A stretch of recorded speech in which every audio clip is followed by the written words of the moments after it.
You ever notice how silence has a texture? Some nights it's soft, like flannel. Others it's brittle, sharp. You breathe wrong and it cracks. That's what the silence felt like when Tom pulled into the rest stop at 4:27 a.m. The rest area, next 47 miles sign had flickered in his rear view, half dark like it didn't want to be read. He hadn't meant to stop.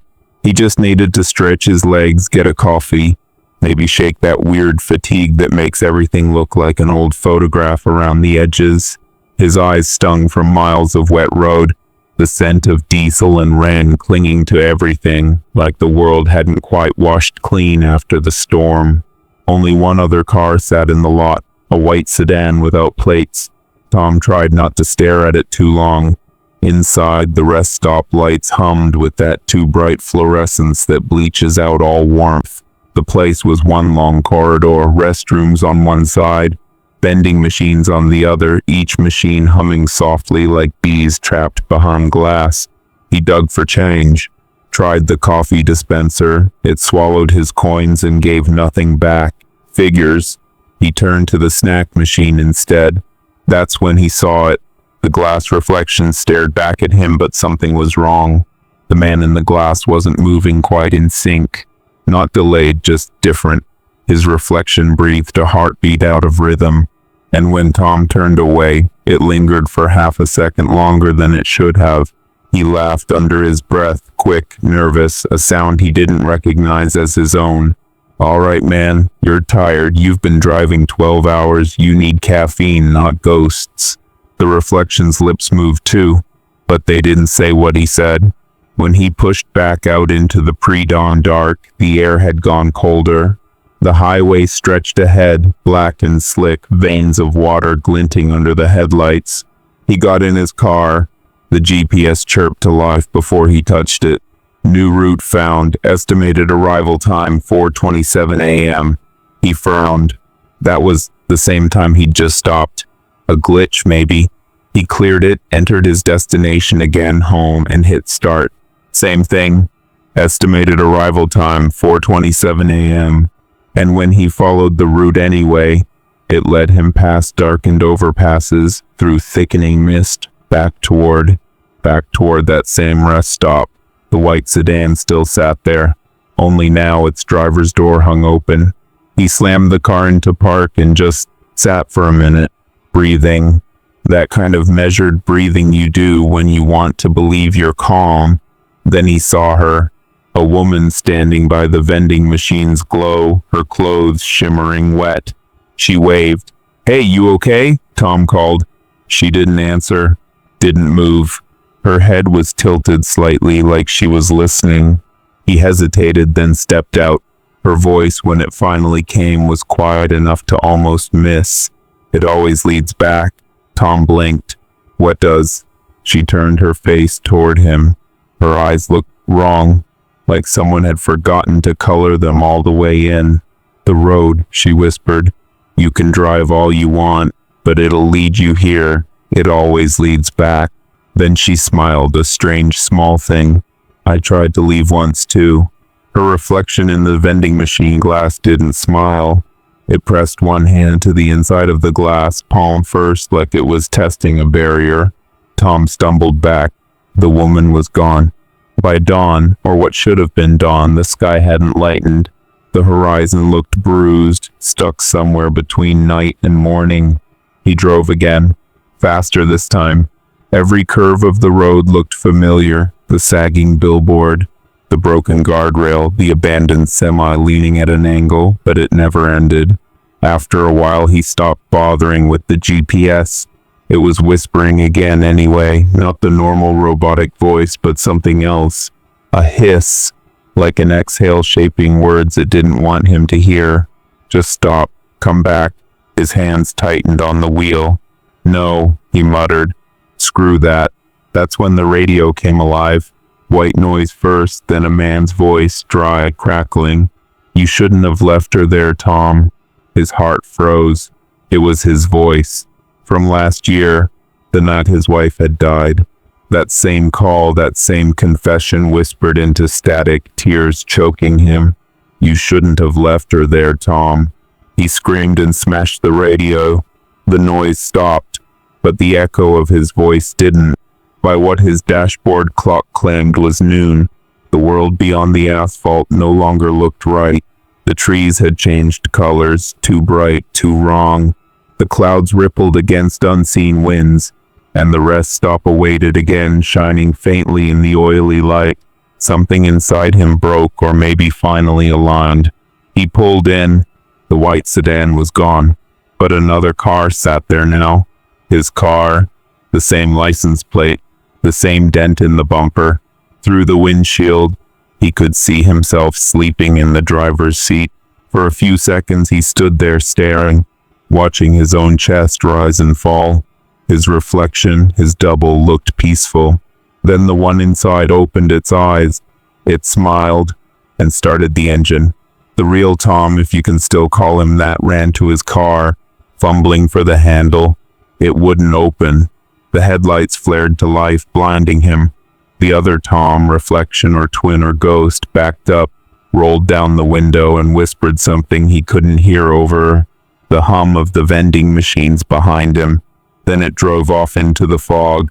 He turned, breath ragged, and saw them, the vending machines flickering faster now, reflections in each pane of glass, dozens of faces all staring out. Tom's, the woman, others, each one mouthing the same word, stay. When the fog cleared hours or maybe lifetimes later, travelers found the rest stop empty, lights humming, one vending machine still flickering.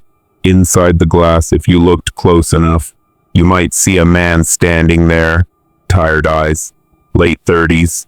He's waiting for someone who'll stop just before dawn and mistake this silence for safety.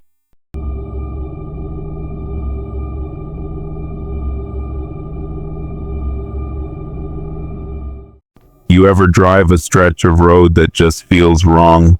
Not because of potholes or speed traps, but because the air turns thick and the static on your radio deepens, like the world's holding its breath. That's mile marker 221. It's a quiet slice of Route 41, a nothing stretch between cornfields and palm. But ask any commuter from Madison to Stevens Point, and they'll tell you about her, the woman in white, barefoot, drifting along the shoulder, as if sleepwalking through a nightmare, her hair long, her dress brushing the asphalt like fog. Every night she appears, every night someone tries to help, and every night somebody crashes, only they never find her body. I first heard the story in a truck stop off exit 12, rain pounding the metal roof, some Johnny Cash knockoff humming from a jukebox. A pair of locals were swapping tales at the counter, one odd guy named Bruce, and a diner waitress who'd smoked enough to sound like sandpaper. You'll see her sooner or later, the waitress said to me. White dress, bare feet, out past 221. Don't stop, not for nothing. Bruce spat into his napkin. She's death bait, man. Looks helpless, but if you stop, she'll put your face in the glass. They laughed, nervous like, but I wasn't laughing. My name's Dave Ritter, 38, long-haul driver, 20 years behind the wheel. I've seen fog turn solid, deer burst from nowhere, and once a guy setting fire to tires by the side of I-80 just to keep warm. Ghost stories don't scare me. They intrigue me. So that night, I decided to check out 221 myself. Midnight, the world reduced to shades of gray between my high beams. The rain had lightened to mist, making halos around every reflector post. The rhythmic thump of wipers made the kind of lonely percussion that plays only for the sleepless. And there she was, white dress, bare feet, head dipped forward, long black hair plastered to her face. I remember thinking she didn't belong in this world, too pale, like moonlight smudged into human shape. Jesus, I muttered, easing off the gas. The CB crackled with static. For a second I thought I heard whispering, but it wasn't English, just a hiss soft and close, like someone breathing behind me. I pulled onto the shoulder, hazard lights strobing in the dark. My heart hammered. but my gut said do it. Help the woman. Prove the story false. I opened the door. Ma'am, you all right? She didn't answer, just turned slowly, face lifting. Her eyes were wide, glassy, reflecting the red flash of my taillights. No emotion, no fear, just emptiness. Then, in a voice soft as frost melting off a leaf, she said my name, Dave. Every muscle in me seized. What? How do you know my name? Please, she said, reaching out. They won't let me leave. Her fingers grazed my sleeve, ice cold, and in that instant, something flickered behind her. Headlights distant but coming fast. A small sedan fishtailing across the lanes. The driver must have seen her too. Watch out, I shouted. The car smashed into the guardrail, spinning twice, before plowing into the ditch. The sound was metal screaming against itself. When I turned back, she was gone. I radioed for help, stumbled to the wreck.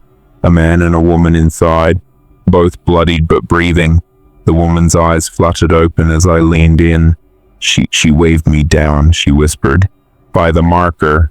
Behind me, a shape flickered in the fog, just for a heartbeat. White fabric? Mist? I couldn't tell. Sirens echoed after what felt like hours. The cops came, took statements. One officer, young guy with a buzz cut, asked if I'd seen her.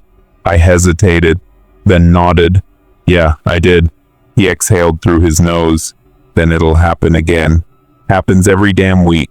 I couldn't sleep after that. Every night I kept thinking of how she knew my name. Maybe it was coincidence. Maybe she'd heard the dispatcher call me. But that didn't sit right. I started digging. Local archives, accident reports, old obituaries. Turns out 15 years ago, a newlywed couple crashed near that same marker. The driver survived. His wife didn't. Her name was Evelyn Ritter. Yeah, Ritter. My last name too. My hands trembled reading it. I didn't know any Evelyns. My parents never mentioned a relative with that name. But the universe isn't big on coincidences. So I went back. This time, I came loaded with a flashlight, a map, and enough coffee to kill a horse. I parked right at mile marker 221 and stepped out. The night was silent, except for the tick of cooling metal. The moon hung thin and far away. She's just a story, I whispered to the dark. Stories can't hurt you. Then the wind shifted, and I smelled perfume. Faint, old-fashioned, lilac or something near it. I turned, and there she was again. White dress, bare feet, same blank eyes. Only now, she wasn't on the road. She was standing right beside the marker. Her hand rested on it, fingertips tracing something carved into the metal post. I stepped closer, my flashlight trembling. The carving wasn't weathered. It was fresh. Dave Ritter. My breath hitched. What the hell? She tilted her head, almost pitying me. It's not a curse, she said quietly. It's a trade. The wind howled through the cornfields, a sound like 100 voices sighing. You came back for me, she whispered. Now they'll let me go. Before I could speak, she smiled, small, almost grateful, and vanished, like smoke swallowed by darkness. The air snapped to silence. Headlights flared from the horizon, a new car approaching too fast. My voice caught in my throat. No, turn back! The driver didn't see me. They never do. I ran toward the road, waving my arms, but the pavement felt soft, like water. My legs moved slower, heavier. The car swerved to miss something, me or her. I couldn't tell, and spun sideways into the ditch, horn blaring. I stumbled to the shoulder, panting, only to realize something impossible. The red light of my hazards wasn't blinking anymore. My truck was gone. So was the wreck. So was everything, except the marker. They say some nights, a truck still sits idling near mile marker 221. Lights on, door open, CB humming softly, and if you slow down just enough, you might catch a glimpse, not of the woman, but of a man in a faded denim jacket, standing by the road, mouthing words you can't quite hear, over the wind. The next morning, the local news always reports it the same way. Another accident near mile marker 221. No survivors, no witnesses, except one thing never changes. The crew that replaces the bent highway post always finds a name carved freshly into the metal, right below the others. Dave Ritter, Evelyn Ritter, and now a new one, different each time. Maybe you'll see yours someday. If you ever drive that way after midnight, keep your eyes on the road.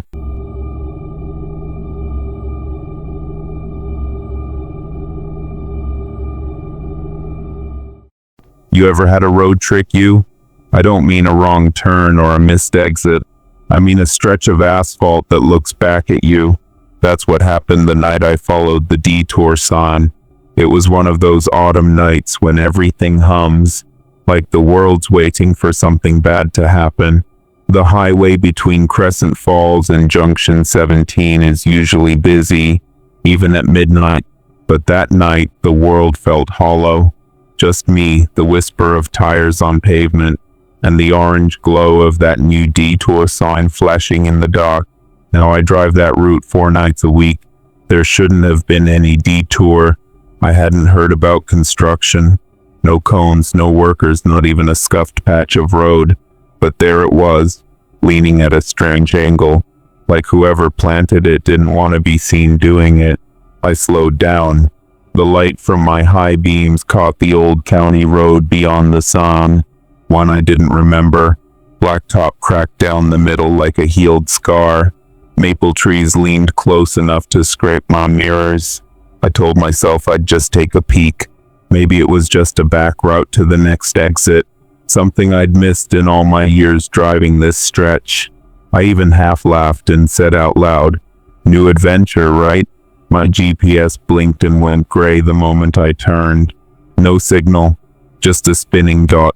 I could almost hear static in the air, the kind that prickles the inside of your ears. That's when I saw them.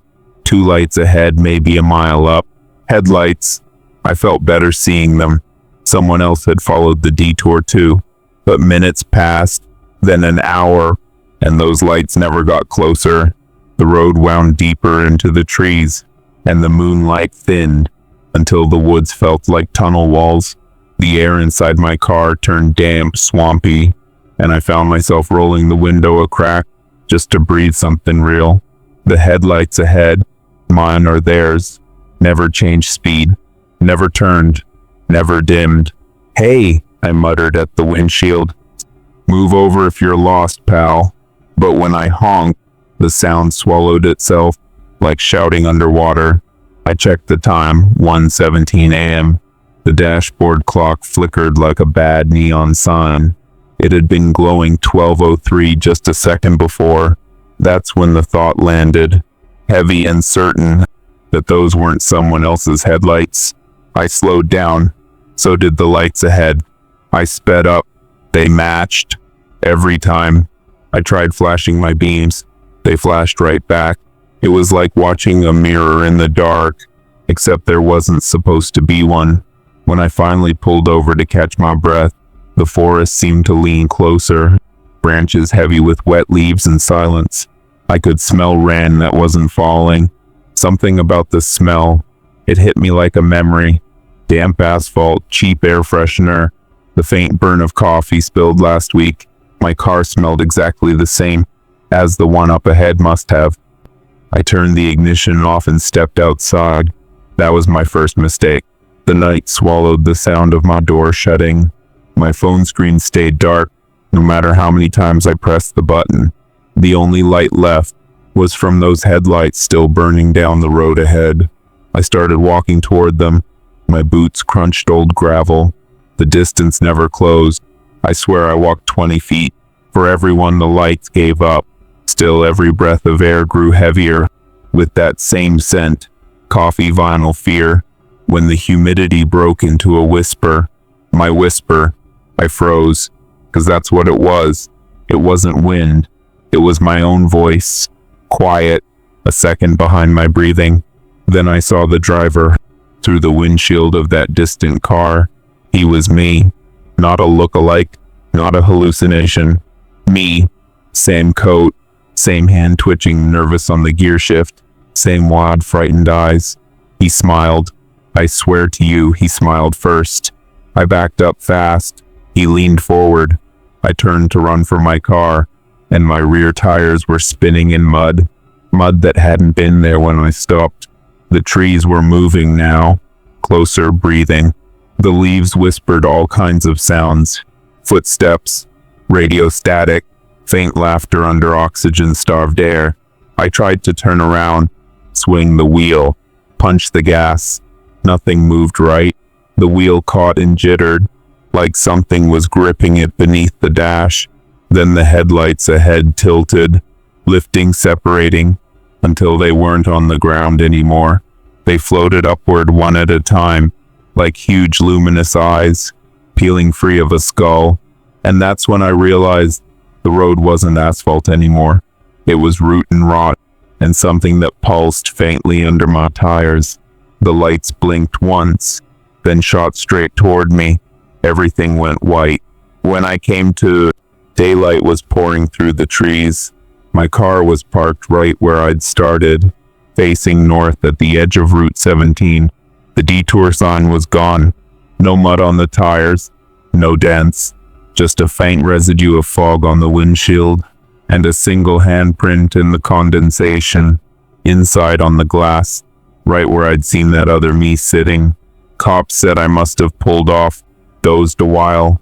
Long night shift, one of them grinned, but one trooper stayed quiet, looking at my inspection sticker. "You're the third one this month," he murmured. "Always the same. Always say they followed a sign that isn't there." I looked back down the highway as they pulled away. Nothing but clear sky, sun on the pavement, and birdsong. Then just before the horizon, I saw a flicker of orange, a shape you could almost mistake for a warning sign, leaning slightly to one side, catching the light like metal remembering rust. And I swear for half a heartbeat, I watched my own car drive past it again.